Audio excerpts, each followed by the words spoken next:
આજરોજ રાજકોટ ખાતે સૌરાષ્ટ્ર કચ્છની તમામ બાર એસોસિએશનના પ્રમુખ અને સેક્રેટરીની મિટિંગ મળેલ હતી અને જે મિટિંગમાં રાજકોટને હાઈકોર્ટ બેન્ચ મળે તેના માટે પૂરતા પ્રયત્નો આગામી રણનીતિ ઘડીને કરવા એ માટે નક્કી થયેલ હતું.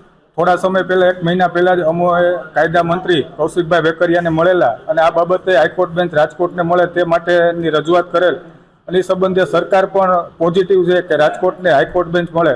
રાજકોટને હાઈકોર્ટ બેન્ચ મળે તો સમગ્ર સૌરાષ્ટ્ર કચ્છના તમામ જે લોકો છે એને સસ્તો અને ઝડપથી ન્યાય અને સારો ન્યાય મળી રહે તે માટેના પ્રયત્નો અમારા છે.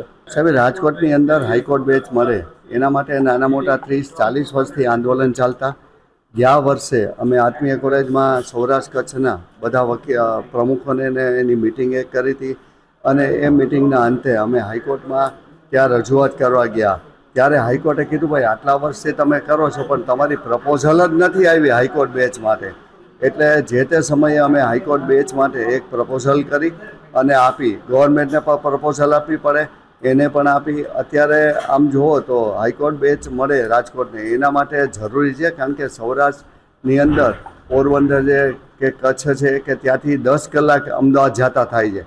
અમદાવાદ ગયા પછી મુદત પડે એટલે ફરીથી પાછું એને અમદાવાદ જતા 8-10 કલાક થાય અને મને લાગે કે 40-50% કામ લિટિગેશન સૌરાષ્ટ્રનું અને કચ્છનું જ હાઈકોર્ટમાં છે.